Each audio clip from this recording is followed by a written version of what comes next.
Bonjour. J'espère que vous avez passé une bonne nuit, que vous êtes en pleine forme pour les conférences d'aujourd'hui.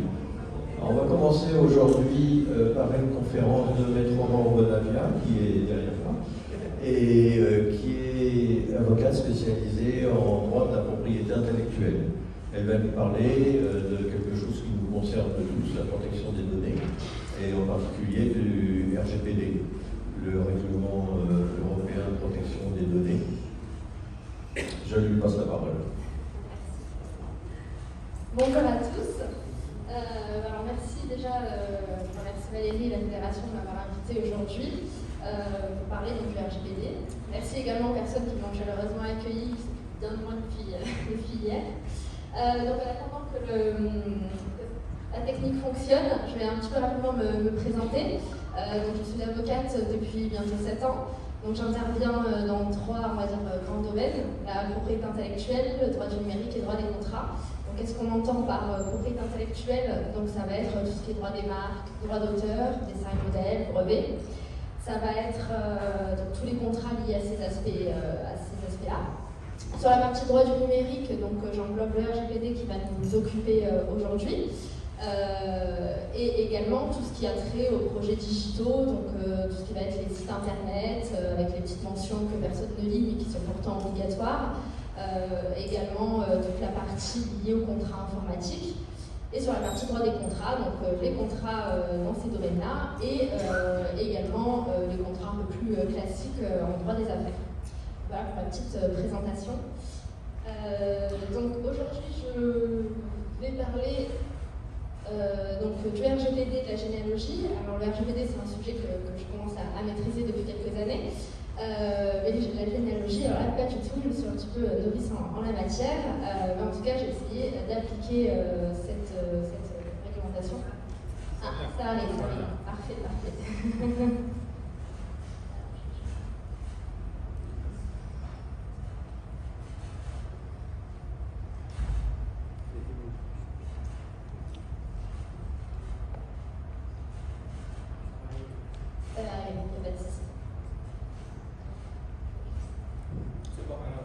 Voilà. Parfait. Merci. Donc, alors la petite présentation, comme j'ai faite rapidement. Donc là, ça vous explique un petit peu de quoi je traite. Donc tout ce qui est dépôt de marque, etc., rédaction de contrat. Hop là. Et maintenant, je vais vous expliquer un petit peu le déroulé d'aujourd'hui. Donc j'avais prévu de parler en introduction de l'origine de la réglementation sur la protection des données à caractère personnel, puisqu'on entend tous le RGPD depuis 2016. Et même je vois dans mes clients ou prospects à chaque fois le RGPD. Ne soyez pas stressés avec le RGPD, puisque le RGPD certes est arrivé, est entré en vigueur en 2018, mais il existe une loi depuis 1978, la loi informatique et liberté, donc c'est pas nouveau cette question des données à caractère personnel. Ensuite, donc, on va arriver au règlement général sur la protection des données. Ensuite, donc, je vais un petit peu plus détailler sur le RGPD, je vais faire un petit focus donc, sur les fichiers d'état civil, et puis on va terminer par un petit quiz. Alors n'hésitez pas à m'interrompre, même pendant mes propos, si vous avez des questions. Le but, c'est pas que je fasse un monologue, c'est qu'on échange, que ça soit interactif. Alors je suis obligée malgré tout de passer par la théorie, parce que sans ça on ne peut pas comprendre la pratique. Donc je m'excuse par avance si c'est un petit peu trop rébarbatif ou trop lourd, mais en tout cas voilà, n'hésitez pas. Donc la protection des données à caractère personnel, ça commence donc par la loi qui a codifié l'article 9 sur la protection de la vie privée. Comme je l'ai dit en introduction, on a donc cette loi de 1978 sur la protection des données à caractère personnel, qui est vraiment le texte fondateur et qui va définir vraiment la réglementation. C'est la CNIL qui réglemente ces dispositions, qui est un petit peu l'organe, on va dire, qui surveille, qui contrôle un petit peu tout ça. Donc la loi informatique et liberté est venue consacrer 5 grands principes fondateurs. Le premier, ça va être de définir et d'informer les personnes sur la finalité du traitement. Donc en fait, il faut que ce qu'on appelle responsable de traitement, je vais y venir un petit peu après sur les définitions, il faut expliciter quelles données personnelles nous collectons, pourquoi nous les faisons, combien de temps nous les conservons, etc. Tous les moyens qui sont mis en place. Il faut aussi surtout avoir l'aspect de la proportionnalité de la collecte. Qu'est-ce que cela signifie? C'est qu'il faut vraiment collecter que les données qui sont nécessaires et pas toutes les données et on verra ce qu'on en fait après. Je donne un exemple, je ne sais pas, vous allez au supermarché, vous faites vos courses, on vous demande si vous avez une carte fidélité, bon voilà, en général on va demander peut-être votre nom, prénom, et quelquefois on va demander votre date de naissance. Bon, peut-être qu'il n'y a pas d'utilité à ce que le magasin collecte votre date de naissance, mais peut-être qu'il y a une utilité si par exemple il y a un programme de fidélité spécifique par rapport à votre anniversaire. Donc là, on va considérer que la collecte elle est proportionnée. Par contre, si le magasin ne fait rien de cette date de naissance, ça n'a aucun intérêt de la conserver. Donc il faut vraiment toujours avoir à cet esprit qu'allons-nous faire de la donnée ensuite. Et pas je collecte et on verra ce qu'il advient, si je m'en sers ou pas après. Ensuite, le troisième principe fondateur, ça va être la conservation et la suppression des données. Souvent, j'entends mes clients me dire « Ah non, mais moi, les données, je les conserve, voilà, et on ne sait pas ce qu'il advient, donc on ne peut pas conserver des données indéfiniment.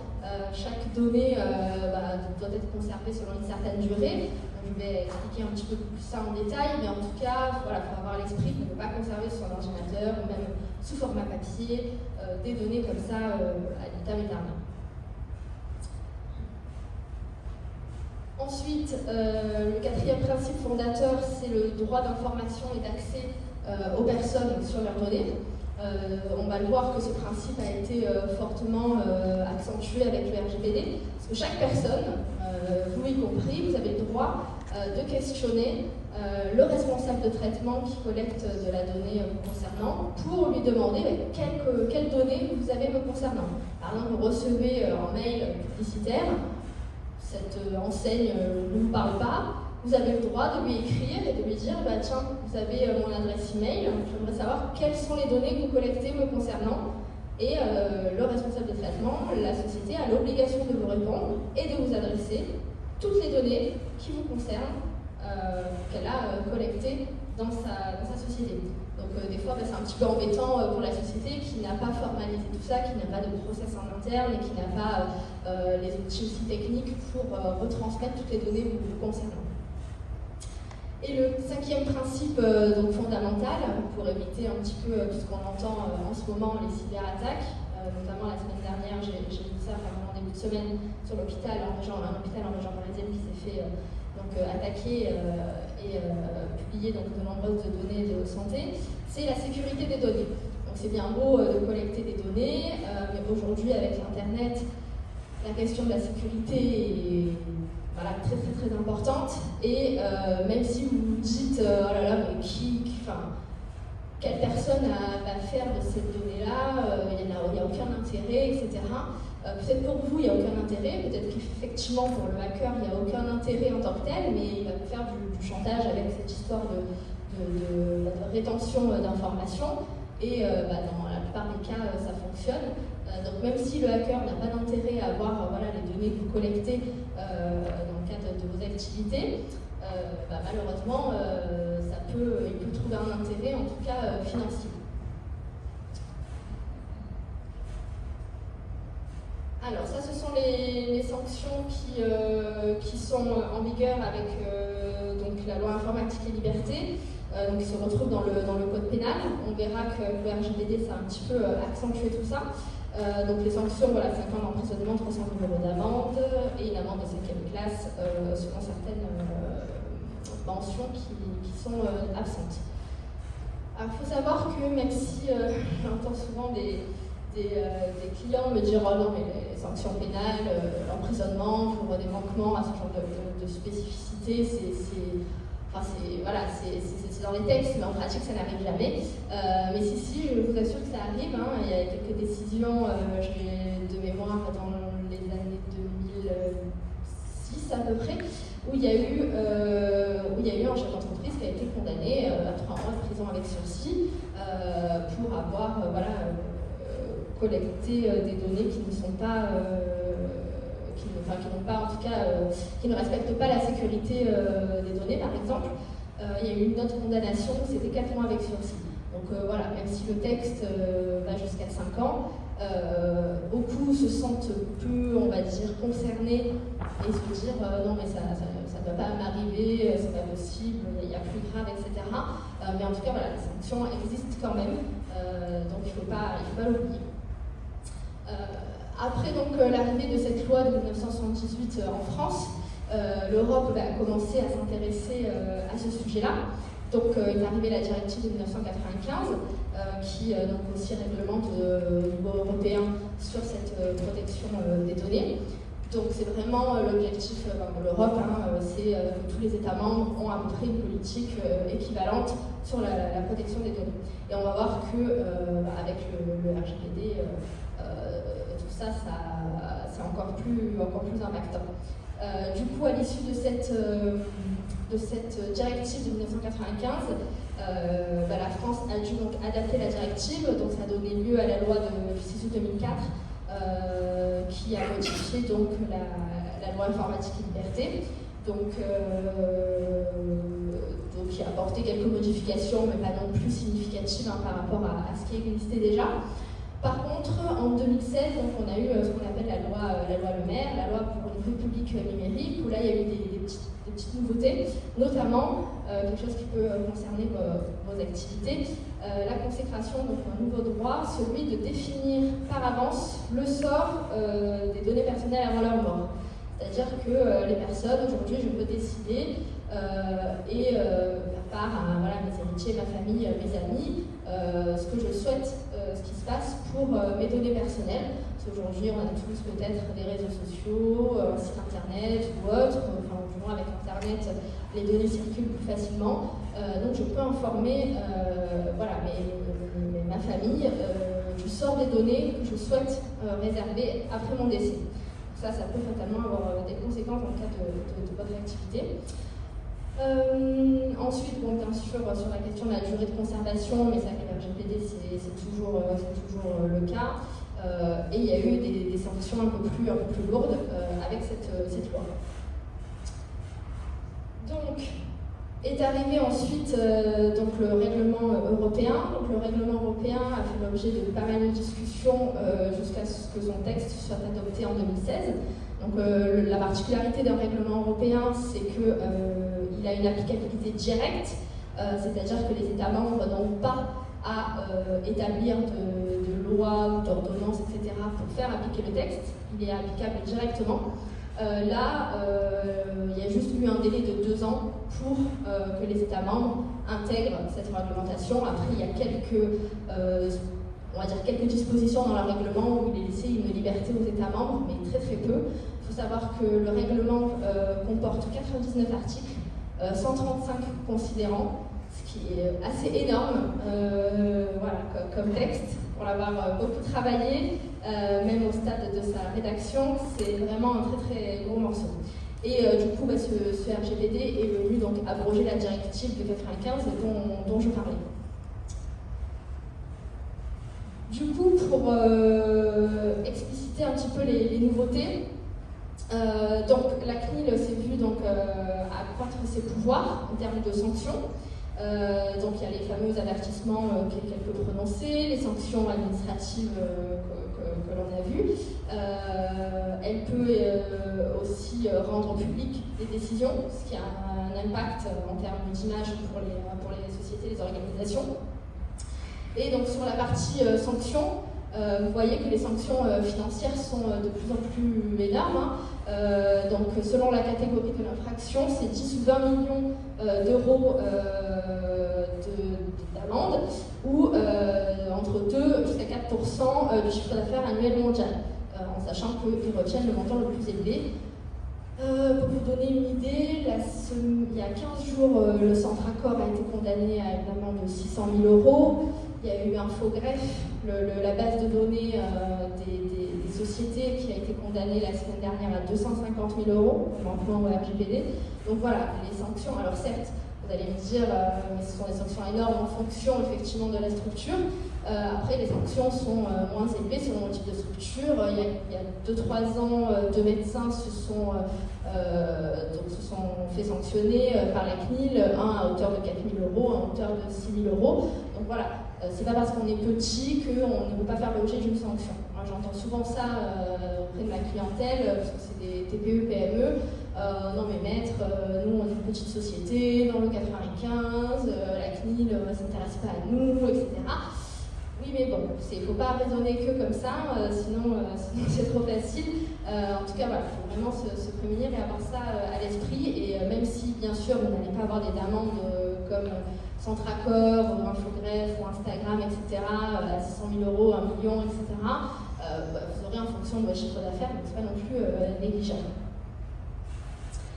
Donc du coup, pour rentrer un petit peu dans le vif du sujet sur qu'est-ce que le RGPD, alors déjà sur le point introductif, ça va, j'ai perdu de monde, ça va, c'était pas trop ennuyeux, mais bon, je suis un peu obligée de passer par là pour vous expliquer le texte aujourd'hui. Donc déjà, quand on parle de données à caractère personnel, qui est concerné? Parce que souvent, j'entends « Ah non, mais moi, maître, je ne collecte pas de données personnelles, je ne suis pas concerné ». Alors ça, c'est vraiment quelque chose, une fausse mauvaise idée. On collecte tous de la donnée personnelle.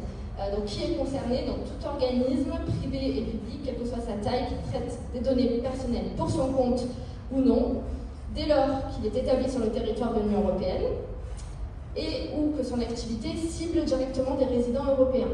Alors certes, vous voyez dans le texte, on ne parle pas de personnes physiques.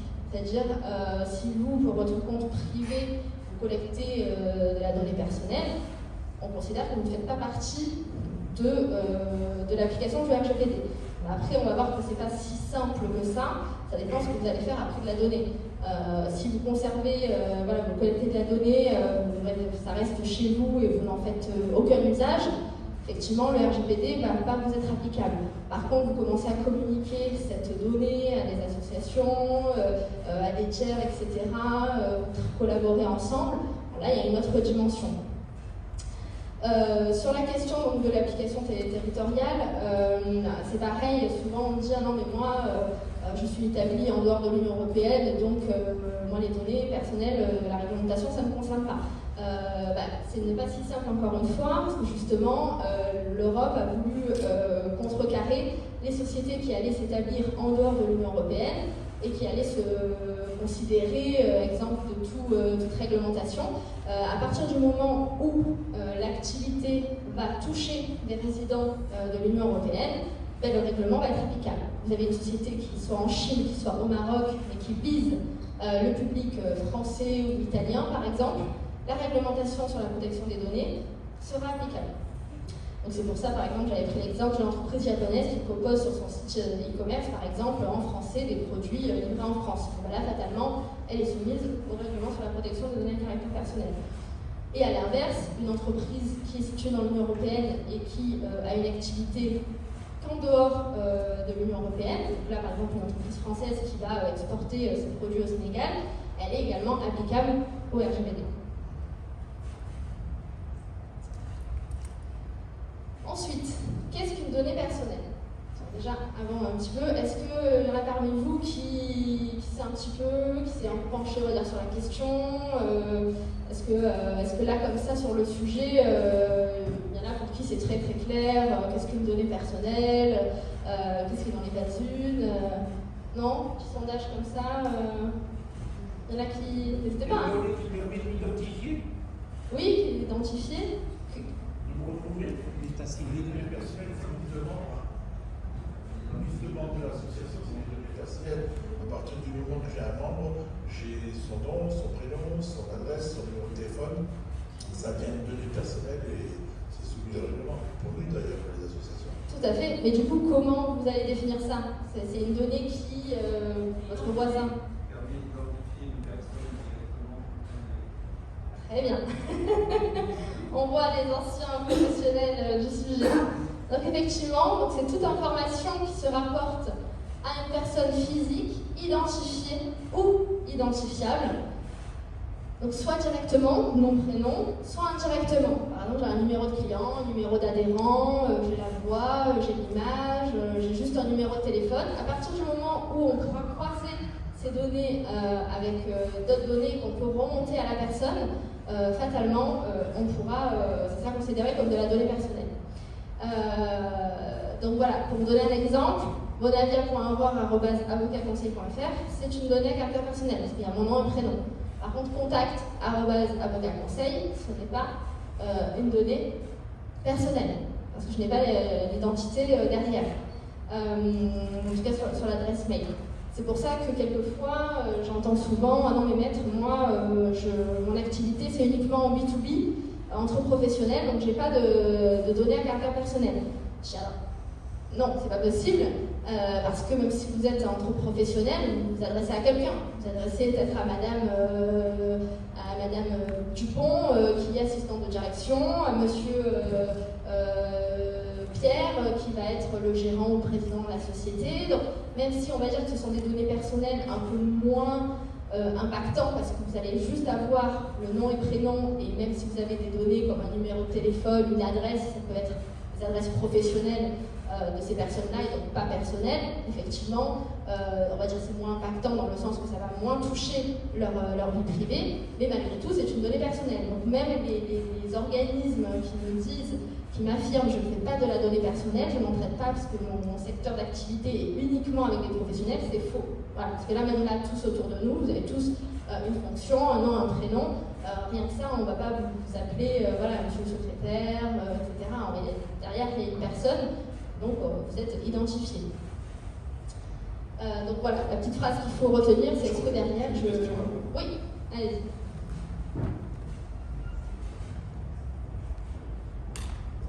Merci.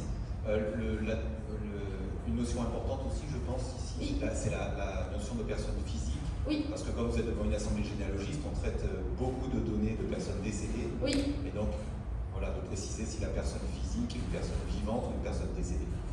Alors, très très bonne question. Le texte ne fait pas de distinction. Donc pour moi, c'est aussi applicable à une personne décédée. Parce que ça reste de la donnée personnelle. On peut identifier cette personne même si elle n'est plus là. Oui. Parce que la position du SIAF Oui. a été de dire que la personne physique est une personne vivante. Que depuis la loi de 2018, ça a été précisé. Avant, la CNIL était considérée qu'il y avait un impact aussi sur les personnes vivantes et qu'aujourd'hui, une personne décédée n'est plus considérée comme une personne physique. Et donc, on ne traite pas de la même façon les données personnelles d'une personne décédée.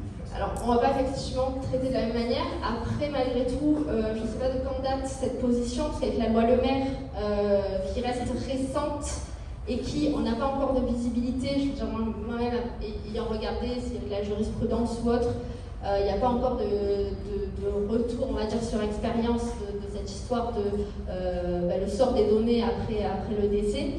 Donc peut-être que ça peut avoir aussi là aussi une incidence.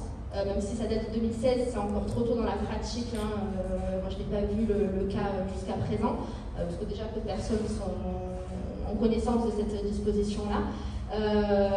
Après, c'est juste que pour moi, ça reste une donnée personnelle. Effectivement, l'impact, selon le traitement qui va être fait, va être différent. Vous, c'est quand même, on va dire, votre cœur de cible. Voilà. Pour d'autres sociétés, organisations, de la data de personnes décédées, bon, c'est pas monnayable. Je veux dire, il n'y a peut-être pas d'utilité derrière en faire.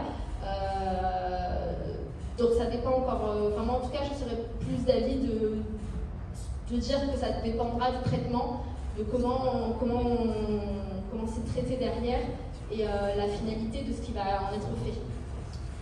La position est très récente, c'est-à-dire que le SIAP, comme M. Boda qui était là il y a quelques jours, Oui. donc il participe notamment à la commission d'accès aux documents administratifs, Oui. et qui est un petit peu le juriste du l'URSSAF, Oui. donc nous a précisé, alors je parle pour Family Search parce qu'on traite des masses de données très importantes sur des registres qui sont des personnes vivantes parfois, Oui. la plupart du temps décédées, mais sur des registres du début du XXe siècle et aussi des personnes vivantes. Et donc la position claire est de dire que les personnes physiques sont les personnes encore en vie et qu'on ne les traite pas de la même manière que les personnes décédées dans ce cas-là.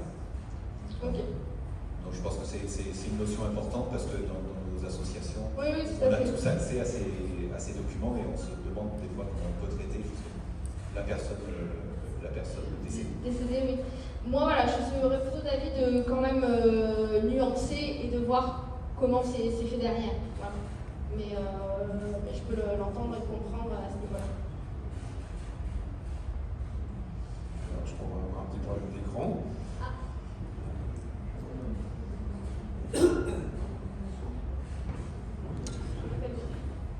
Vous appuyez sur quelque chose, vous pensez ?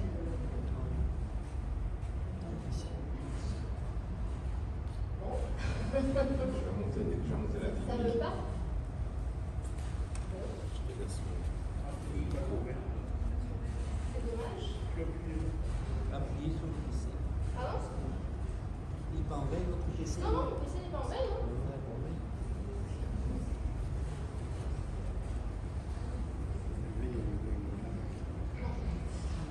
Bon, je vais continuer, c'est pas grave. Donc ensuite, après avoir... Oui.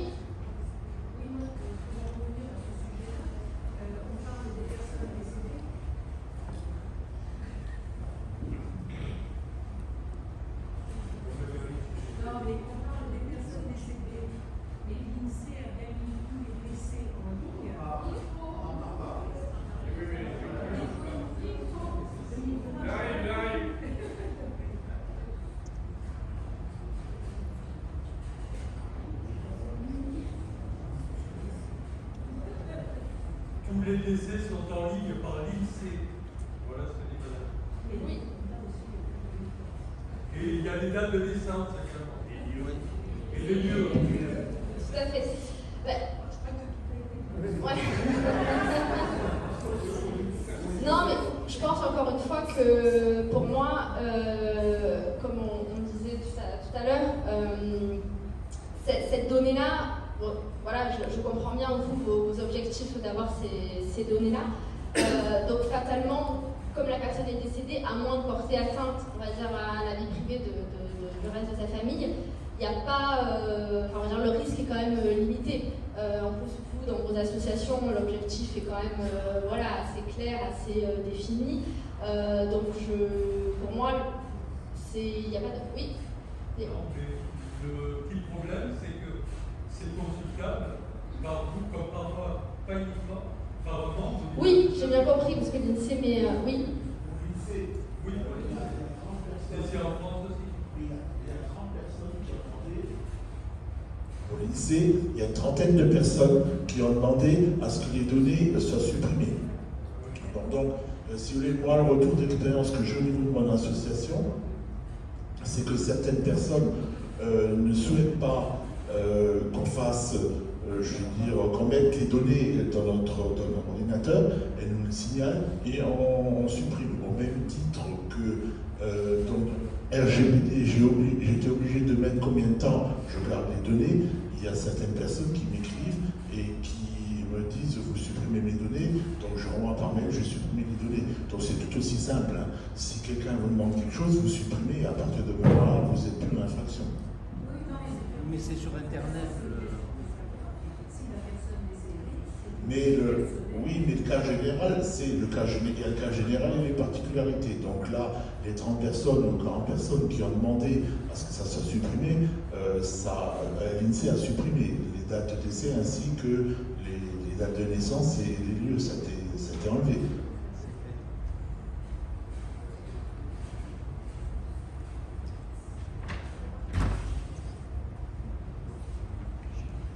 Donc, sur maintenant le traitement des données à caractère personnel, parce que beaucoup aussi, quand on vient me voir, on me dit non mais maître, je ne fais pas de traitement, juste voilà, j'ai de la donnée sur un carnet papier, je laisse ça chez moi, dans un bureau, il n'y a pas de souci. Le fait juste de collecter de la donnée, même s'il n'y a pas, parce que souvent quand les personnes pensent traitement, se disent voilà, ça va être un logiciel qui va m'oublier, etc. Mais ce n'est pas que ça. Vraiment, ça peut être la collecte, l'enregistrement, l'organisation, la conservation, tout ça c'est considéré comme un traitement à caractère personnel. Donc même si il n'y a pas un fichier qui est monté, etc., qu'il n'y a pas de logiciel entre eux qui vont mouliner, c'est vraiment, le RGPD est applicable parce qu'on parle quand même de traitement, juste le fait de collecter une donnée et de la conserver. Donc même si voilà, il n'y a pas, je sais pas, par exemple sur une boîte mail je reçois un mail, mais si je n'enregistre pas l'adresse mail dans ma liste de contacts, c'est quand même un traitement parce que j'ai collecté une donnée.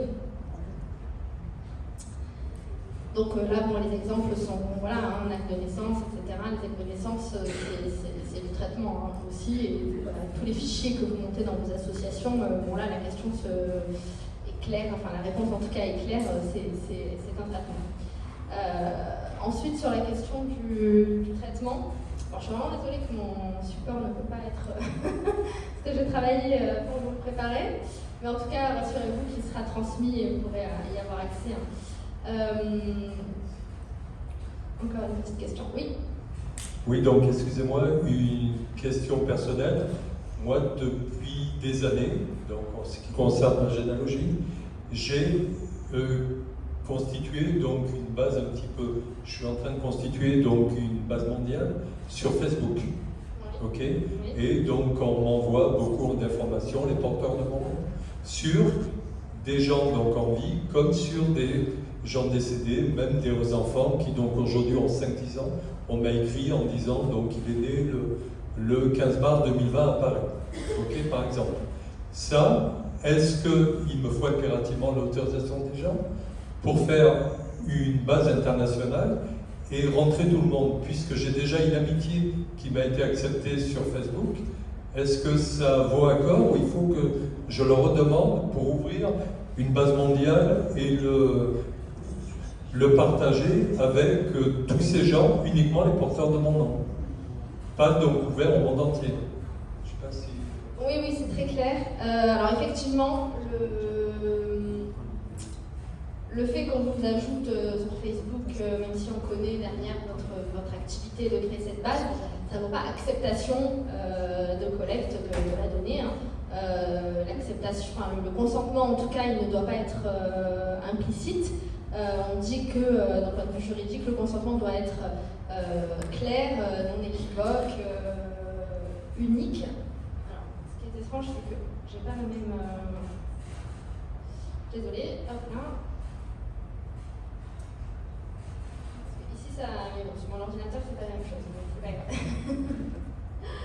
C'est pas grave.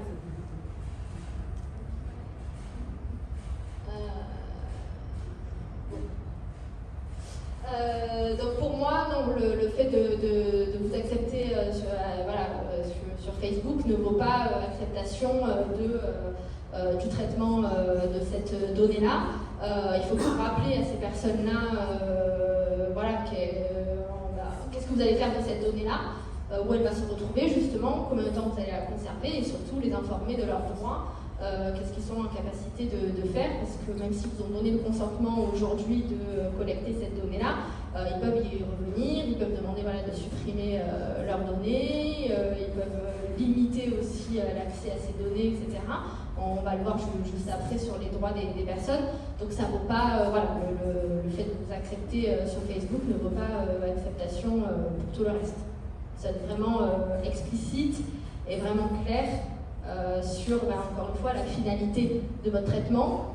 Donc pourquoi, quel est l'objectif de cette collecte-là, combien de temps vous allez la conserver, quels sont les moyens de sécurité que vous avez mis en place, parce que bon, peut-être qu'une personne accepte d'apparaître sur votre base de données, mais elle n'accepterait pas que ça se retrouve sur Facebook, etc. Donc ça dépend, ça aussi. Et les informer effectivement sur les droits qu'ils ont de revenir sur ce consentement-là.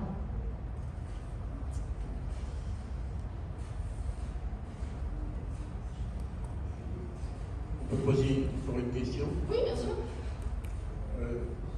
En termes de traitement, on demande des informations, par exemple, quelqu'un qui nous contacte, il faut bien qu'on puisse lui répondre, etc. Il faut bien qu'on enregistre ça. Mais d'une manière générale, si jamais nos données hébergées sont hébergées par des spécialistes, en cloud, etc. Voilà, nous, on est une association de généalogie, on n'est pas des informaticiens. Donc, on confie nos fichiers, nos sources, certains traitements à des spécialistes, et malheureusement, ces spécialistes vont pirater, voilà, comme la NASA se fait pirater, etc. Du coup, je suppose que c'est l'association qui doit rendre des comptes, mais dans quelle mesure on peut plaider, entre guillemets, non coupable, et dire, bon, ben voilà, on va changer de fournisseur, ou je sais pas quoi. Voilà, quand notre métier n'est pas l'informatique, et que c'est informatisé, et qu'on se fait pirater des données, que l'hébergeur se fait pirater, qu'est-ce qui peut nous arriver, s'il vous plaît? Alors, avant le RGPD, on considérait que le responsable de traitement, donc vous, association, était responsable. Peu importe ce que l'hébergeur, le prestataire avait fait, vous êtes responsable de plein droit. Après, quitte à ce que la société, enfin vous, pardon, l'association, vous retournez après contre cette société parce que vous estimez qu'elle n'a pas mis en place toutes les garanties suffisantes, mais d'un point de vue CNIL, c'est vous qui allez être responsable et c'est vous qui allez avoir l'amende. Ça, c'était avant le RGPD. Ça va donner lieu, je vous donne un exemple, c'était en 2015 ou 2018, en 2015 je pense, Orange avait eu une importante fuite de données à caractère personnel. Elle a été sanctionnée, j'ai plus le montant en tête, mais assez lourdement, alors que c'était une faille de sécurité qui émanait de son prestataire ou de son sous-traitant, qui était sous-traitant de données à caractère personnel. Donc là, elle, peut-être qu'après contractuellement, elle a attaqué la société sur ces points-là. En tout cas, dans le point de vue de la CNIL, c'est elle qui a été tapée sur les doigts. Avec le RGPD, maintenant, les deux sont sur le même piédestal, c'est-à-dire le responsable de traitement et ce qu'on considère le sous-traitant sont sur le même pied d'égalité, donc les deux peuvent avoir une sanction. Mais le responsable de traitement ne peut pas se dégager parce que, en tant que responsable de traitement, vous avez l'obligation de vous assurer que vos prestataires remplissent des garanties suffisantes. Même si ce n'est pas dans votre domaine de compétence, ce qui est normal, comment vous allez vous prémunir de ça? Ça va être les contrats. C'est s'assurer dans les contrats qu'il y a des clauses de garantie suffisantes sur la sécurité des données, sur les obligations du sous-traitant, sur comment sont hébergées les données, etc. etc. Mais vous allez être quand même sanctionné s'il y a une infraction. Mais pour le coup, les dommages à intérêt, enfin en tout cas les amendes plutôt qui vont être prononcées, ça va être en fonction des moyens que vous avez mis en place. Si vous avez pris un hébergeur de données où ses serveurs sont aux États-Unis, là on va vous dire non, il n'y a pas de connaissance en informatique ou pas. Vous savez que le règlement vous interdit, en tout cas comme ça en tant que tel, de transférer vos données aux États-Unis. Pourquoi vous avez choisi un hébergeur de données aux États-Unis alors qu'il en existe plein dans l'Union européenne, voire en France?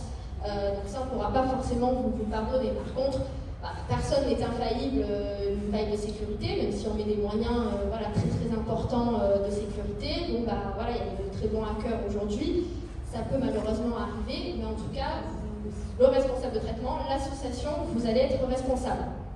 Après, les amendes vont être à proportion des manquements qu'il y a eu, des moyens qui ont été mis en place. C'est la CNIL qui va un petit peu graduer tout ça. Voilà. Est-ce que ça répond à votre question?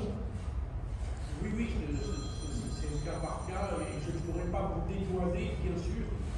Mais bon, en tout cas, voilà, vous ne pourrez pas vous en dédouaner. Par contre, après, libre à vous d'agir devant le tribunal contre ce prestataire-là et de dire, moi, dans le contrat, il y avait des clauses qui m'assuraient que vous alliez mettre en œuvre tous les éléments. Vous avez manqué à vos obligations et là, c'est du droit des contrats purs et le tribunal va pouvoir condamner éventuellement la société si le manquement a été constaté.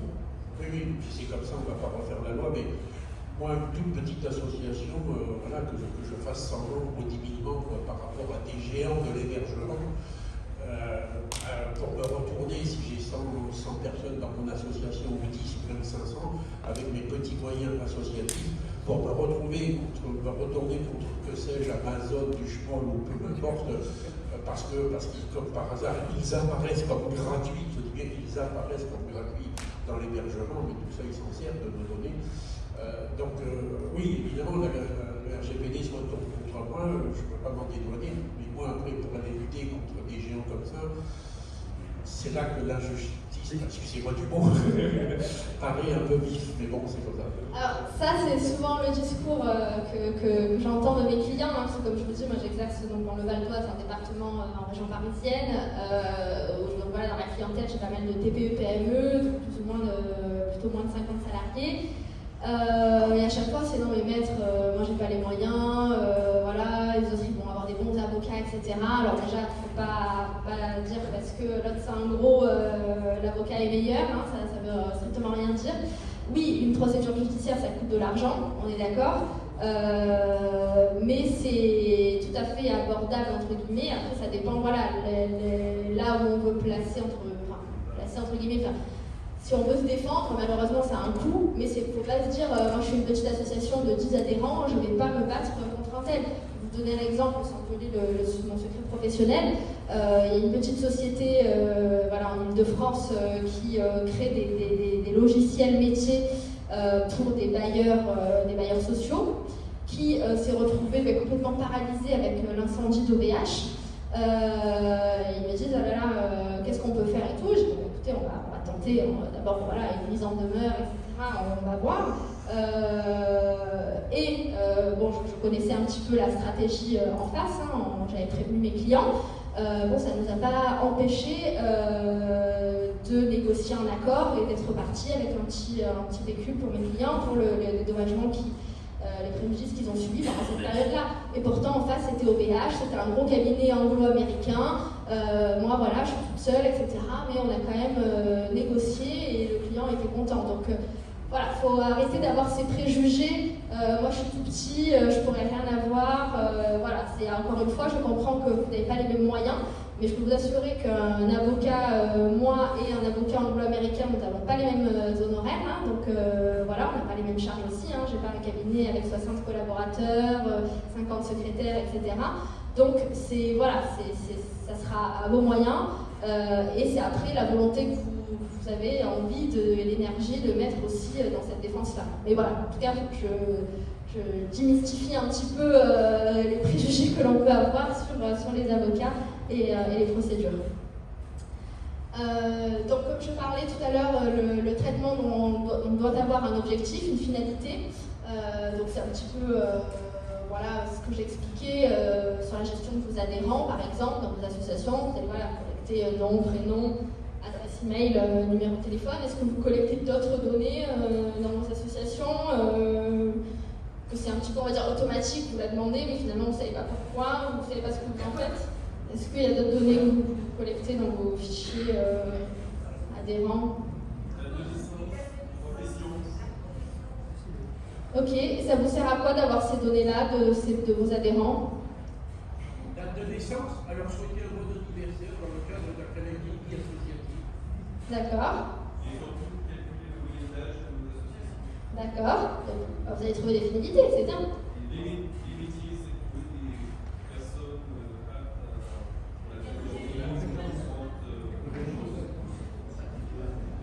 D'accord, oui.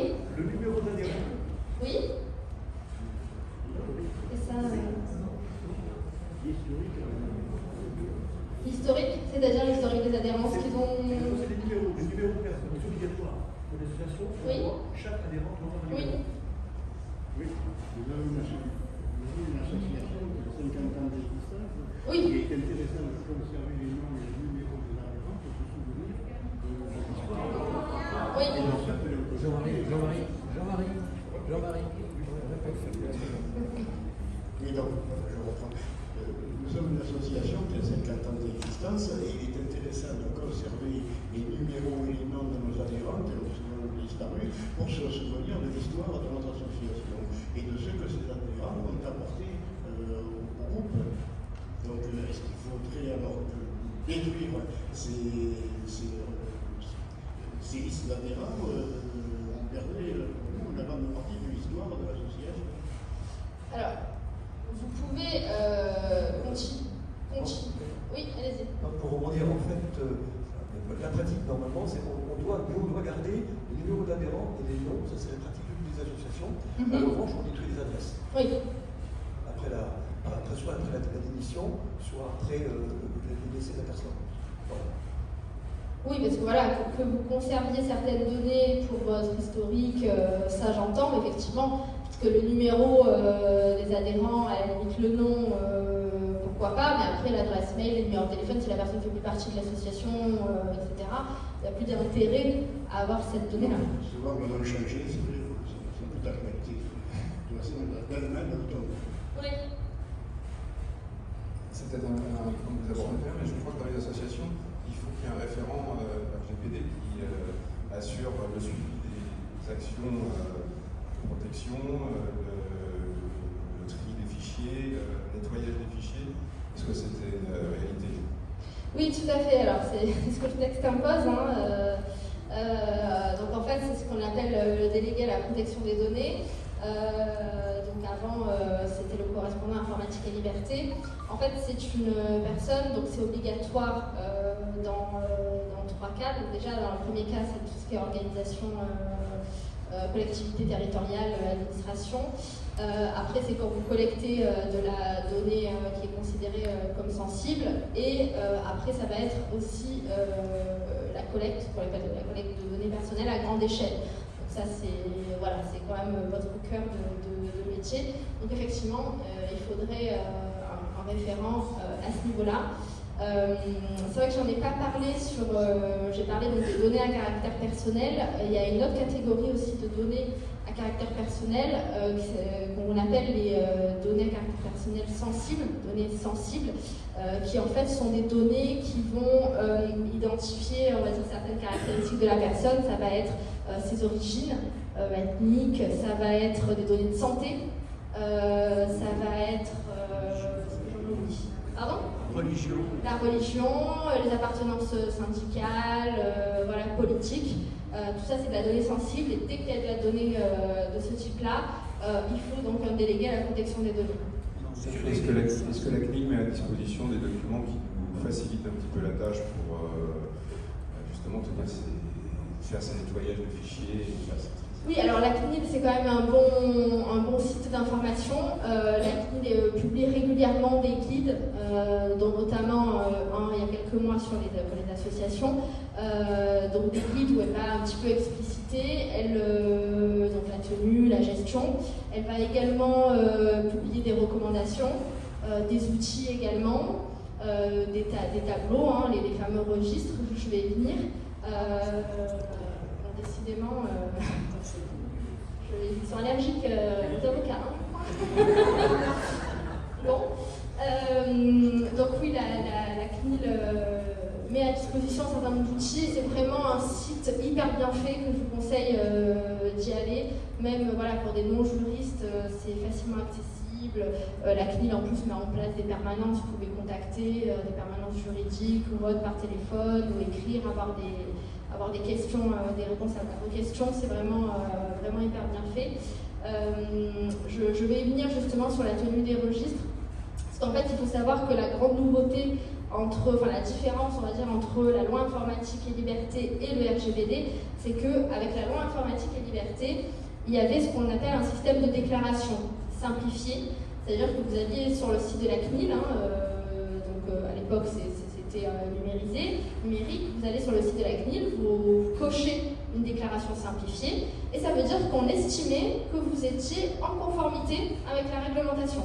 Même si vous faisiez n'importe quoi après, du moment que vous aviez signé cette déclaration, vous étiez présumé dans les clous pour la réglementation sur la protection des données.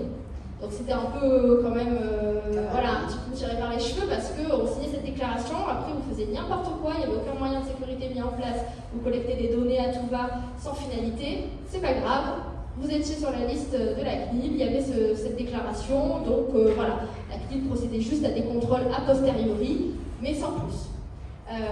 Aujourd'hui avec le RGPD, c'est tout l'inverse. Et c'est là la difficulté pour les associations, les organisations. c'est qu'on considère que vous devez à tout moment prouver que vous êtes en conformité.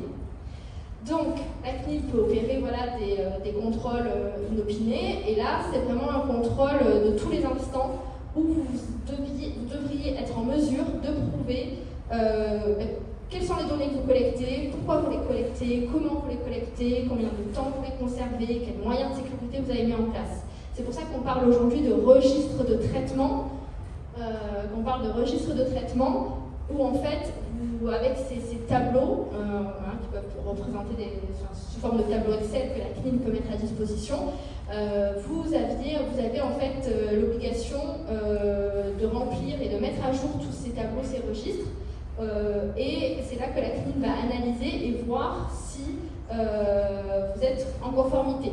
Est-ce que vous allez rentrer dans les tableaux? Il va falloir vérifier en pratique si c'est bizarre, mais à chaque fois il fait sauter mon... Bon, si en pratique vous êtes vraiment en conformité par rapport à ce que vous aviez indiqué dans les tableaux. C'est bizarre parce que je ne peux plus rien toucher moi. Bon, on va faire comme ça, c'est pas grave. Donc là je parlais effectivement de l'objectif, de la finalité en réalité de vos traitements. Ensuite, j'ai parlé tout à l'heure, et la question était pertinente aussi là-dessus, sur les sous-traitants, les prestataires, parce que finalement, vous êtes responsable, parce que même si vous collectez de la donnée pour le compte de tiers. Donc voilà, par exemple, l'hébergeur, vous collectez de la donnée, vous faites vos fichiers, ils sont hébergés quelque part. L'hébergeur, il n'est pas responsable de traitement parce que lui, il exécute en fait ce que vous lui demandez. Vous lui demandez de conserver ces fichiers-là d'une manière sécurisée, mais c'est pas lui qui va définir quelles données collecter, comment le faire, etc. Donc c'est ce qu'on parle de sous-traitants. Donc souvent, ça peut être des prestataires de services informatiques, des sociétés tiers, souvent dans le domaine numérique et informatique. Les obligations sont les mêmes, entre guillemets, du responsable de traitement. Comme je le disais, donc, il doit y avoir une certaine transparence et traçabilité, parce que si par exemple l'hébergeur, on reprend cet exemple-là de l'hébergeur, lui rencontre une faille de sécurité dans son système et se rend compte que potentiellement vos données ont été affectées, il doit jouer la carte de la transparence avec vous, il doit vous prévenir de l'incident qu'il y a eu, il doit vous faire remonter les informations, essayer de trouver lui en interne les données qui ont pu être touchées, parce que vous avez l'obligation derrière d'informer les personnes concernées si leurs données sont concernées par la faille de sécurité. Donc donc ça c'est vraiment très très important. Et bien sûr, il doit être là à vos côtés pour vous assister dans toutes ces démarches-là, parce que vous allez avoir des questions, plutôt des réponses à apporter à ces personnes-là, mais auxquelles vous n'êtes pas en mesure d'avoir les réponses, puisque ça va être votre prestataire, votre sous-traitant, hébergeur de données, qui lui va mieux savoir quelle faille de sécurité il y a eu, quel est le système de sécurité qui a failli, et vous, les répercussions que vous pouvez avoir. Du coup, une question qui se pose avec toutes ces arcanes, dans mon esprit, dans une association, le seul qui doit répondre devant la juridiction, c'est le président ou le trésorier. Dans mon esprit, c'est plutôt ça.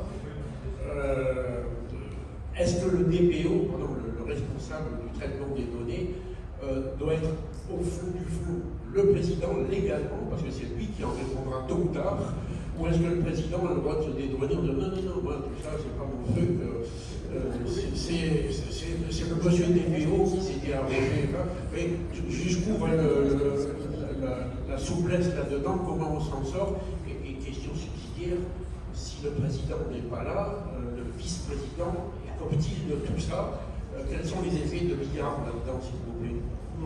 Alors légalement, ça va être le président de l'association qui est responsable. C'est lui le représentant légal de l'association. S'il a pris ces fonctions-là, j'ai envie de dire, il doit être assumé et il ne peut pas se dédouaner. Alors certes, un président a sa délègue, mais il ne peut pas dire « Ah bon, mais moi j'étais pas au courant, Le DPO, le texte dit qu'il n'y a pas d'obligation que ce soit une personne en interne.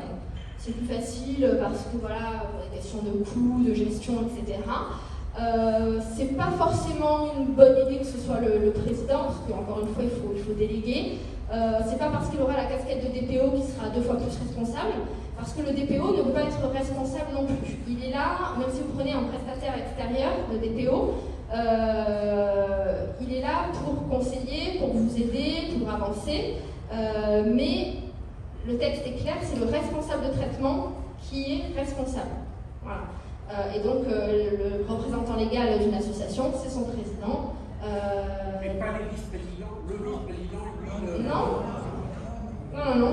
Soit il faut déléguer aux bonnes personnes, j'ai envie de dire, mais vous ne pouvez pas... voilà. Se décharger en disant, non. Mon cher vice-président, c'est pour toi. Non. Le président a pris ses fonctions de président, il en assume la responsabilité jusqu'au bout, et malheureusement, voilà. Oui. Nos associations sont conscientes, en tout cas la plupart d'entre elles, de ce RGPD. Mais je pense à certains de nos membres qui organisent des réunions familiales et qui parfois sont obligés de constituer des fichiers relativement importants. Pour ma part, je fais partie d'une convention créée dans les années 80. Il y a 3000 quelques membres répertoriés, nous étions 520 à la dernière réunion. Et je pense que tout ce système est concerné par le RGPD. Oui, alors qu'est-ce que vous entendez parce que là vous parlez de convention, c'est comme dans le cas des associations. En fait, ça revient, il n'y a pas d'association déclarée, c'est simplement une réunion familiale, mais qui a pris une telle importance que il me semble que la protection des données... si vous avez une liste des membres de cette... oui, il faut les inviter. Bah oui, c'est... Donc on a le nom, l'adresse, etc. Et on a en plus leur filiation, puisqu'on invite que les descendants d'un couple donné. Oui, après voilà, ça dépend jusqu'où on peut considérer le cadre privé, mais à partir du moment où vous faites pour moi du mailing avec des invitations, des événements, etc., pour moi ça doit s'appliquer. Oui, c'est ce que je pense aussi. Je veux que nos adhérents, quand ils rentrent dans un système de ce genre, puisque c'est à la mode, en 1980 c'était pas à la mode, mais maintenant c'est à la mode, c'est grande réunion familiale, il faut qu'ils soient alertés sur le problème. Tout à fait. Oui.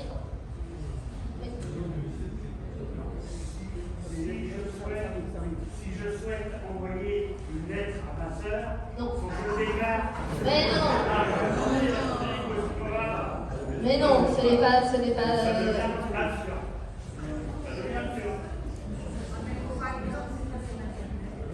Oui.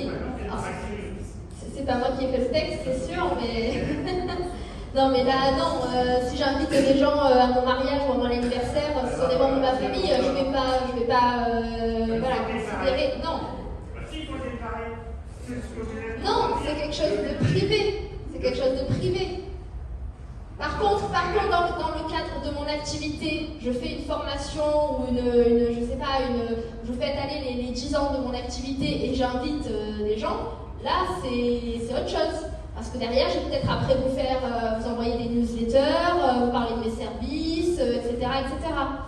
C'est pas juste une fête de famille, un baptême, un mariage, un anniversaire. Mais là, on parle de famille très indirecte, puisque dans les coups immeubles, évidemment, il y a l'ascendance directe, la descendance directe, mais les collatéraux, l'arbre généalogique qui nous impacte, qui peut faire, je vais dire une bêtise, 500 personnes, comme tu rigoles. Et là, si je dis que c'est 500 personnes qui sont l'arrière-couple de la cousine, de la femme du mari. Si ça reste une fête, oui, mais même si ça reste une fête privée, moi aussi je fais des cousinades dans la famille, on est très nombreux, c'est pas un fichier en tant que tel, CNIL, etc. Moi j'avais compris si c'est à donner sous le coup un petit peu de ce que vous faites actuellement, association, même s'il n'y a pas d'association déclarée, etc., enregistrée. Donc, non, c'est une cousinade, comme on parlait. Non, voilà, quand ça reste famille et vous invitez, comme je le dis, voilà, quand on fait un mariage, etc., personne ne va déclarer le fichier, hein, voilà. Pour les cousinades, on est parfois obligé de faire des associations. Ouais. Voilà, là, pour le coup, vous êtes dans une association, donc là, vous rentrez dans le voilà, c'est un peu plus structuré, c'est pas juste la simple fête de famille, voilà.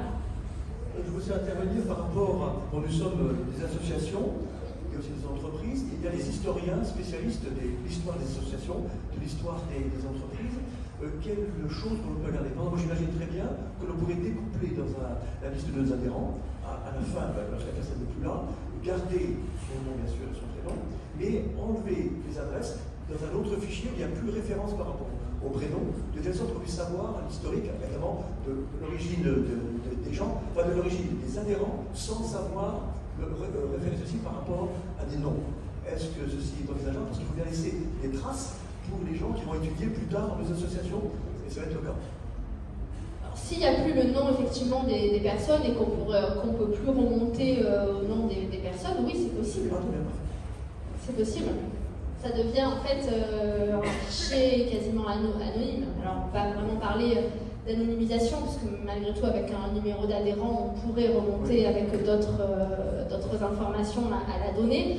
Voilà, après, je suis quand même mitigée pour garder de la donnée ad vitam aeternam. Après, il y a quand même des exceptions, tout ce qui est recherche scientifique, etc., historique. Mais en général, c'est plutôt quand même, on peut garder de la donnée, mais plutôt anonymisée. Donc, voir comment, en pratique, les historiens, quelles données ils auraient besoin pour étudier l'historique de vos associations, l'histoire de vos associations, c'est à creuser, parce que je suis quand même... Les entreprises étudient également les clients, la répartition mondiale des clients. Vous devez analyser également la répartition en France des Oui, mais alors peut-être qu'ils analysent ces données-là, mais de manière anonyme. Comme si, par exemple, moi, je regarde sur mon site, j'ai combien de passages, etc. Même si l'adresse IP est considérée comme une donnée personnelle, à partir du moment où j'arrive à anonymiser cette adresse IP et que je peux ne pas remonter à la personne, moi j'ai juste besoin de savoir combien j'ai de trafic sur ma page, sur mon site, sur mes pages, etc. Quel mois ça marche le plus et tout ça. Donc si on est un peu dans cet esprit-là, mais il faut quand même, pour moi, anonymiser la donnée et avoir un moyen de ne pas remonter à l'identité de la personne. Quand j'ai remonté, c'est vraiment, comme je le disais tout à l'heure sur la définition de données personnelles, par des moyens d'identifier avec d'autres données que vous avez dans votre base de données, que la combinaison de ces données-là ne permettent pas de remonter à la personne.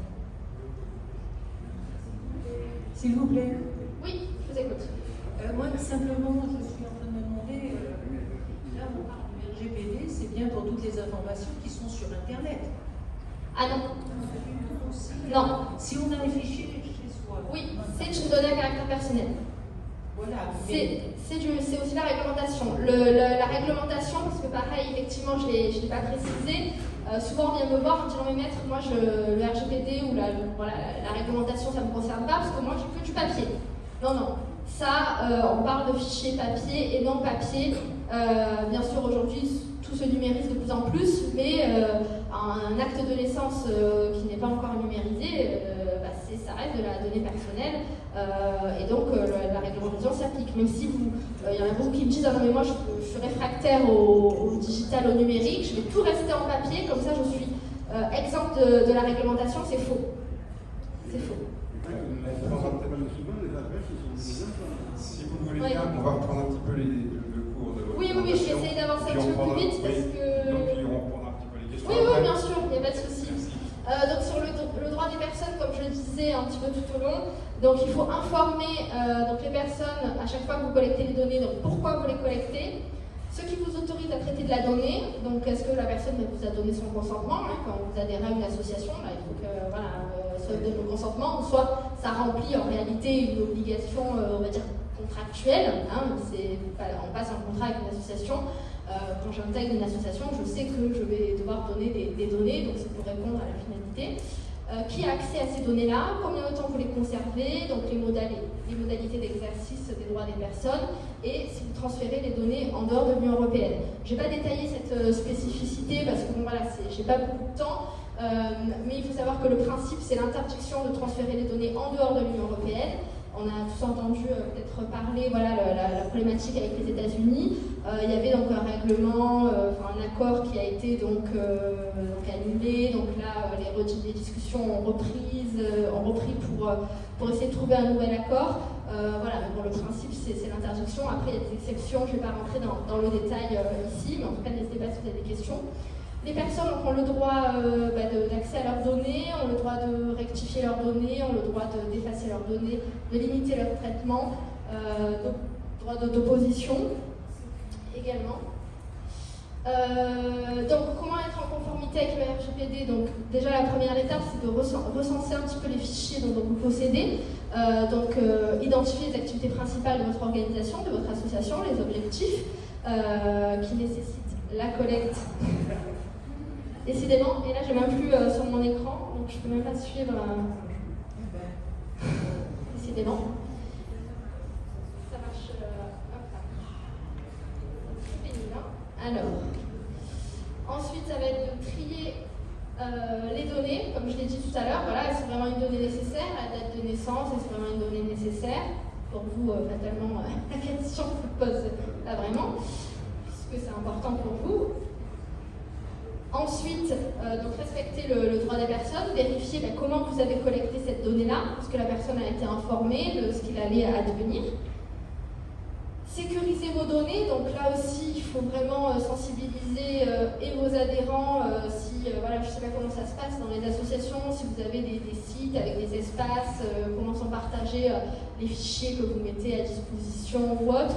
Donc ça peut-être vous allez m'éclairer plus tard, mais en tout cas voilà, de faire en sorte de voir comment c'est mis à disposition pour respecter la sécurité. Parce qu'il faut savoir que la dernière étude qui date de 2020, il y a eu plus de 607% de nombre de cyberattaques. Voilà, donc c'est vraiment énorme. Donc la sécurité est vraiment au cœur de tous. Il faut donc, en pratique, il faut revoir tout simplement vos bulletins d'adhésion, par exemple, pour voir quelles sont les données que vous collectez, voir s'il ne faut pas ajouter des petites mentions sur les données à caractère personnel. Pourquoi pas ne pas ajouter une politique de confidentialité des données, hein, à votre peut-être vous avez une charte, un règlement intérieur, etc. de l'association, pour expliciter un peu plus quelles sont les données que vous collectez, pourquoi vous le faites, etc. Revoir aussi les contrats avec vos prestataires. Si voilà, vous avez un prestataire informatique qui s'occupe de l'informatique de votre association, si vous avez souscrit des abonnements avec des plateformes, des logiciels, si vous avez un hébergeur, donc revoir un petit peu les contrats et les garanties qui vous offrent sur la partie sécurité des données. Donc ça nécessite un petit peu tout cela. C'est revenu en arrière. Éteindre et rallumer, voilà, hop là. Donc voilà les petites choses pour mettre en place. Je vais juste un petit peu avancer très vite pour arriver à ce qui vous intéresse un petit peu plus sur donc voilà les fichiers d'état civil. Donc il y a un décret de 2017 qui donc je pense que vous connaissez un petit peu tous, sur les actes de naissance, les actes de reconnaissance, les actes de mariage, ainsi que les registres de l'état civil qui les contiennent, datant de moins de 75 ans, ne peuvent être directement consultés que par les agents de l'État habilités et les personnes munies d'une autorisation. Donc en gros, avant 75 ans, seuls sont habilités, donc la personne à laquelle l'acte se rapporte, ses descendants, conjoints, maris, partenaires de Pacs, représentants légal, et aux personnes qui ont éventuellement un mandat écrit de la personne concernée. Du coup, par exception, le généalogiste qui procède à des recherches peut se livrer ou éventuellement prêter son concours à la recherche d'héritiers. Voilà, alors moi je ne fais pas trop cette matière-là en matière de succession, mais je sais que c'est le cas de mes confrères qui m'expliquent que quelquefois on va devoir rechercher les héritiers. Donc là, la personne en principe elle a un mandat, hein, que ce soit du professionnel ou de la famille.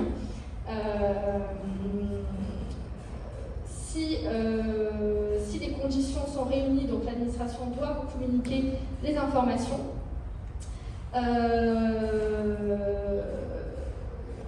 Hop là. Alors, j'essaie d'aller un petit peu vite, mais en même temps d'expliciter. Je voulais arriver.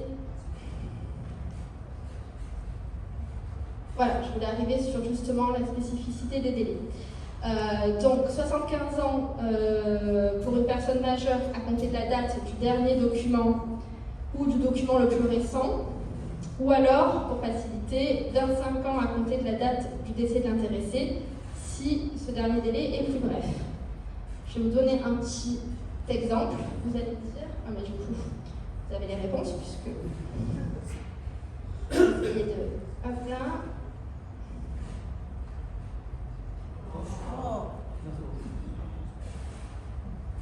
Donc voilà pour les délais.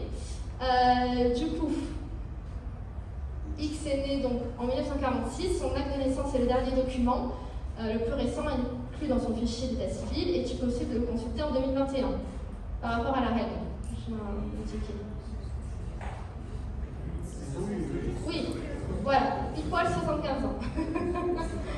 Voilà, Y est décédé en 75. À partir de quelle année son fichier d'état civil est devenu communicable de plein droit? Voilà. Donc voilà un petit peu sur les délais que vous devez retenir pour vous, votre activité qui est quand même ce cœur de cible. Pour les personnes mineures, alors le délai est un peu différent. 100 ans donc à compter de la date du document ou du document le plus récent inclus dans le dossier, ou toujours pareil, 25 ans si ce dernier délai est plus bref. Du coup, je vous en parlais au tout début sur la loi pour la République numérique, avec la question que la personne, si la personne, admettons, a laissé des directives avant son décès, donc là, ça dépendra de ce qu'elle a opposé comme directive.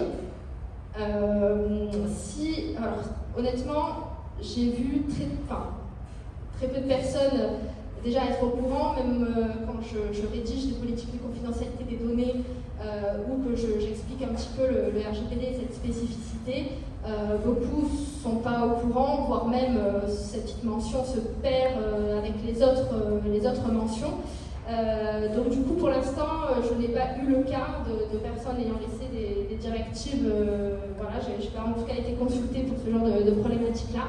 Mais en tout cas, ça existe, gardez-le en tête. Ça peut être aussi une des questions que vous pouvez poser quand vous faites des recherches ou autres. En tout cas pour les personnes décédées récemment, naturellement. Et sinon, dans le cas contraire, la personne, c'est souvent le cas, on va dire, en ce moment, n'a pas laissé de directive, donc ce sont les héritiers qui peuvent exercer, après son décès, les droits concernant cette personne. Donc souvent, quand vous avez des comptes réseaux sociaux qui sont ouverts, la personne décède et le compte est toujours ouvert, les héritiers peuvent contacter le réseau social et leur faire part du décès, et donc pas des directives, mais en tout cas, s'il n'a pas donné de directive, de dire je souhaite fermer le compte du réseau social de mon mari, de mon enfant, etc., qui est décédé. Donc ça, c'est une possibilité que les héritiers ont, puisque c'est eux qui vont gérer, entre guillemets, les données de la personne concernée. Alors,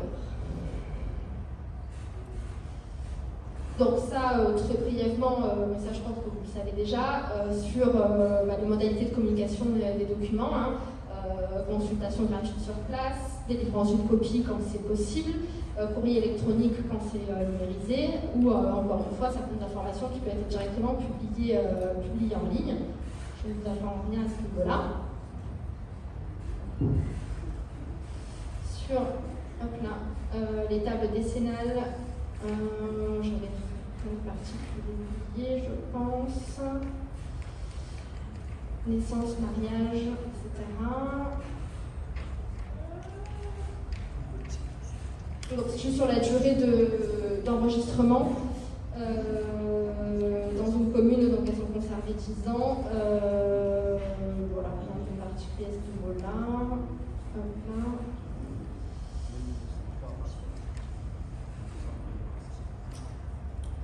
Je vais juste un petit peu avancer.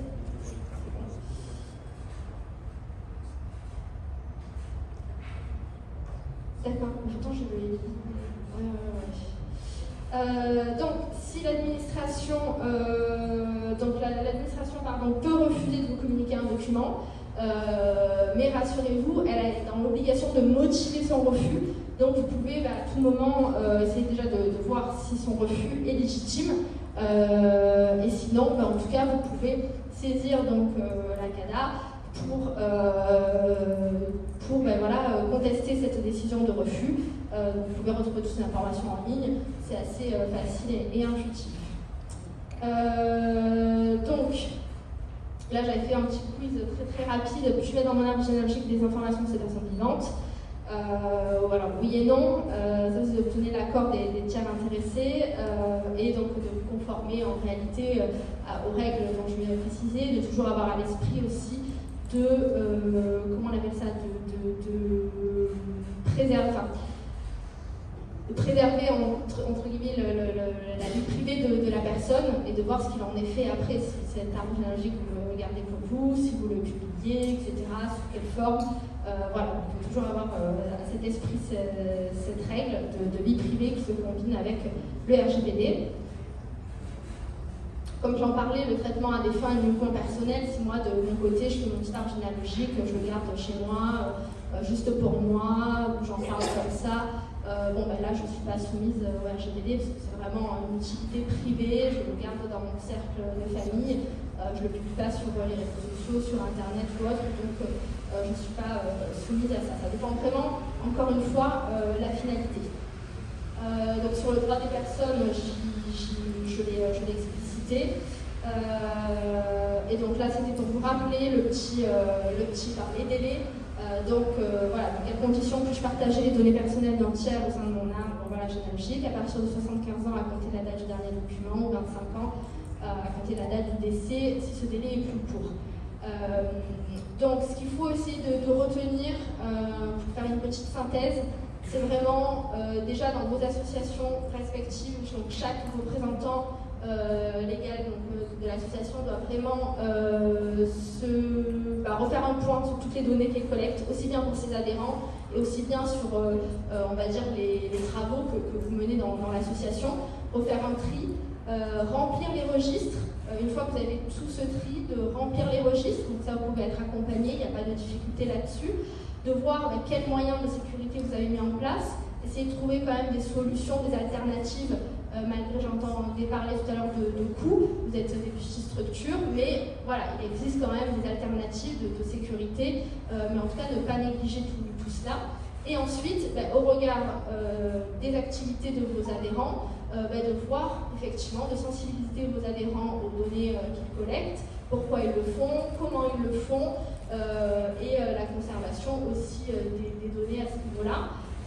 Sur les durées de conservation, je n'ai pas vraiment détaillé parce que c'est assez spécifique et je manque de temps, mais sachez que le principe c'est que vous pouvez conserver la donnée pendant toute la durée nécessaire du traitement. Ça c'est une durée, on va dire, de base, principe par exemple, il y a un adhérent qui adhère dans votre association aujourd'hui en 2022, vous avez le droit de dire que vous conservez sa donnée pendant toute la durée nécessaire, donc pendant déjà toute la durée de son adhésion. Après, une fois que la personne est partie, vous pouvez la conserver au moins pendant 5 ans, qui est la durée de prescription en cas de contentieux. Derrière, si la personne vous attaque ou autre, vous êtes en droit de conserver. Après, il y a certaines données, il y a des données comptables qui vont pouvoir se conserver plus longtemps, 10 ans, il y a des données après plus, on va dire, RH, etc., qui se conservent un peu plus longtemps. Enfin voilà, il y a des durées un petit peu spécifiques. Le principe de base, c'est de conserver pendant toute la durée nécessaire, sauf si la personne a consenti à conserver cette donnée au-delà. Qu'est-ce que je peux vous dire d'autre? Je crois que c'est tout. Alors, je suis désolée, c'est un exercice un peu dur de parler du RGPD en 1h30 avec des soucis. Si vous avez des questions, n'hésitez pas. Oui. J'ai retenu apparemment, donc si j'ai bien compris, qu'on ne peut pas transmettre de fichiers généalogiques en dehors de l'Union européenne. C'est ça? Oui, ça c'est le principe. Or, les principaux acteurs de la généalogie qui est mondialisée ne se sont pas en Europe. Vous avez donc MyHeritage qui n'est pas français, vous avez Ancestry qui n'est pas français, et vous avez Family Search qui n'est pas français. Et donc, on a vraiment, comment on peut trouver, parce qu'en fait, au final, pour moi, en tout cas personnellement, je compte verser à la fin donc, mon arbre généalogique en enlevant toutes les personnes qui ont bien entendu, et en regardant les personnes décédées, je finirai par le verser à Family Search, par exemple. Donc, je ne pourrais pas le faire, en fait.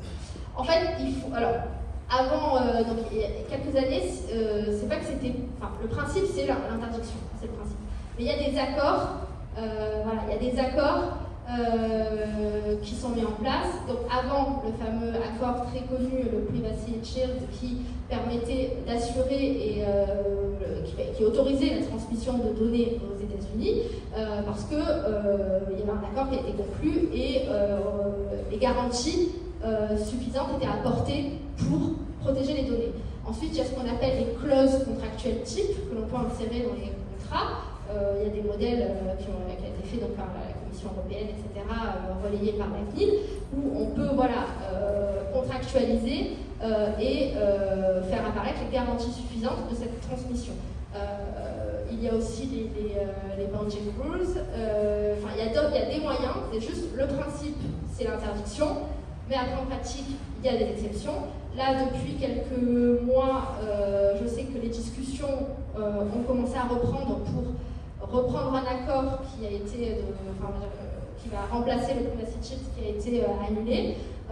Donc voilà, c'est pas une interdiction formelle et attention, vous pourrez le faire. C'est à nuancer, c'est juste que là, j'ai pas eu le temps de tout détailler les exceptions, mais en tout cas, c'est possible. Je crois qu'il y avait une.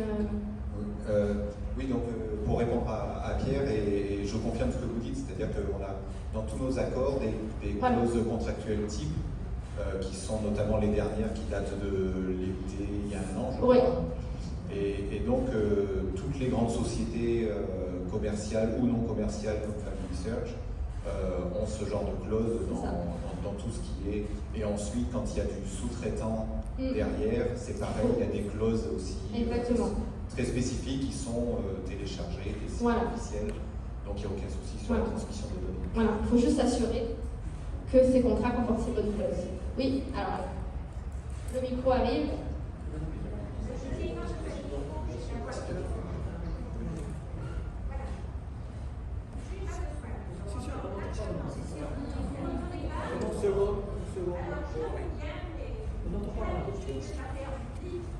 Oui, bon.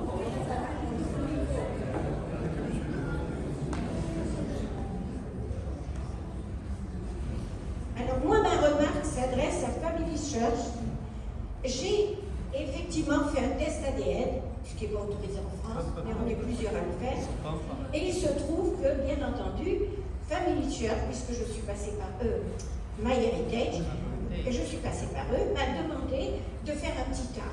Alors, j'avais déjà ma généalogie ailleurs, mais pour suivre le rythme, j'ai bien mis un arbre et je me suis bien gardée de mettre ma date de naissance. Je n'ai mis que l'année de naissance. Et voilà. Mais bien entendu, j'ai mis très peu d'informations, ça remonte comme les arrière-grands-parents, mais il se trouve qu'on me donne des matchs. Et alors, dans un de ces matchs, j'ai eu la grande surprise de trouver une personne qui avait toutes les informations sur moi, y compris ma date de naissance, qui était bien affichée, alors je suis vivante, et elle savait même que j'étais divorcée, remariée. Alors, ceci est bien, je me suis fâchée. J'ai d'ailleurs téléphoné à MyHeritage qui m'a dit « Mais on va prévenir cette personne, je ne veux pas. Cette personne, en plus, n'a aucun lien de parenté avec moi. Elle est parente. C'est une arrière-petite cousine de mon ex-mari. Bon, c'est une chose, mais par contre, elle a mis dans sa base de données tous mes ancêtres personnels, qui sont lorrains, qui n'ont rien à voir. Elle a mis mes filles, et j'ai fait un test, parce que j'ai eu une petite qui était décédée, je ne l'avais pas mis dans l'arbre, et elle ne l'avait pas. Donc, j'ai voulu le rentrer, et je n'ai pas mis qu'elle était décédée. Bien entendu, j'ai retrouvé cette personne un match où elle avait indiqué la naissance de ma fille. Alors, je ne souhaite pas figurer dans l'arbre généalogique de cette personne qui n'a aucun lien, parce qu'en plus, tous ses cousins m'envoient aussi et ils prennent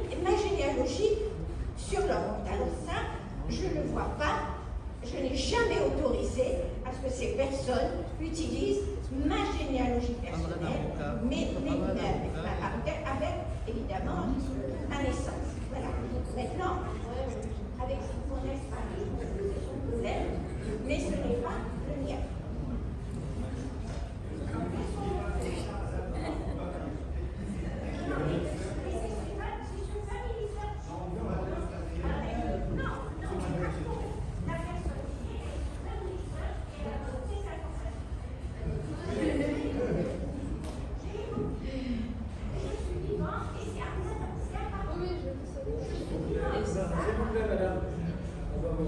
Oui, bonjour madame, Marie Cabard de Mérité. Voilà. Tout d'abord, je tenais d'abord à rappeler pour le contexte que les tests de généalogie génétique ne sont pas autorisés en France, ils sont illégaux. Donc si vous voulez en discuter, on peut aller en Belgique, c'est ce que vous voulez, en France. Je n'ai pas le droit d'en parler. Au niveau des matchs et des données contenues, je ne sais pas si vous avez approché la personne en lui demandant de retirer. Voilà. Est-ce qu'elle l'a fait? Non. Ça, c'est un problème. Maintenant, effectivement, vous aurez le droit de demander la rétraction des données vous concernant, vous personnellement, ou les, voilà,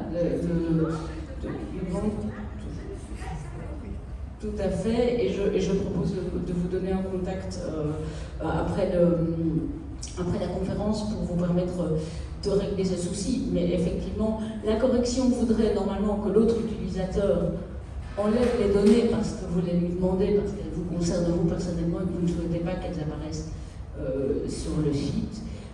Et je crois qu'effectivement, il y a 3 niveaux. Il y a le fait il y a l'entreprise qui est responsable des données qui sont diffusées sur le site et qui sont, entre guillemets, mises à disposition. Et évidemment, MyHeritage respecte le RGPD, MyHeritage respecte la législation concernant la vie privée. Je le disais déjà avant de travailler pour MyHeritage, mais maintenant que je suis dans les coulisses, je le vois encore plus.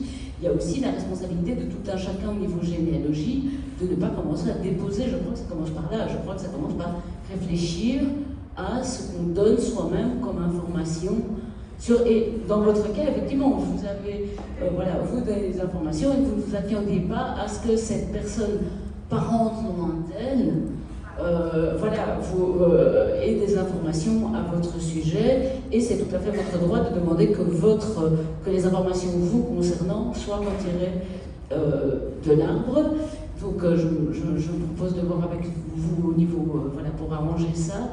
Mais bien entendu, c'est différentes couches. Hein. Il y a la responsabilité de chacun de savoir ce qu'il partage lui comme information et de s'en rendre compte. Il y a la responsabilité collective en tant qu'association généalogique ou en tant que groupement qui fait de la généalogie ensemble, d'être conscient du traitement des données et de la protection des données. Et alors, il y a la responsabilité d'entreprises telles que la nôtre, telles que Family Search, telles que d'autres grosses entreprises généalogiques, où là, évidemment, nous, on est triplement prudent, mais le problème, c'est qu'à partir du moment donné où on laisse la possibilité aux gens de créer un arbre généalogique, ben, du coup, ils peuvent introduire des informations concernant des cousins. Des cousins.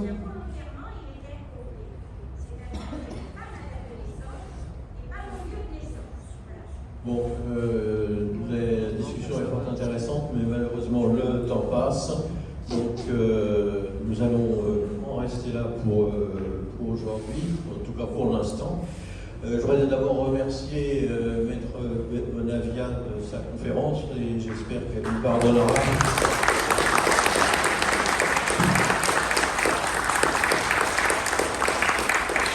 J'espère qu'elle nous pardonnera les incidents techniques indépendants de notre volonté.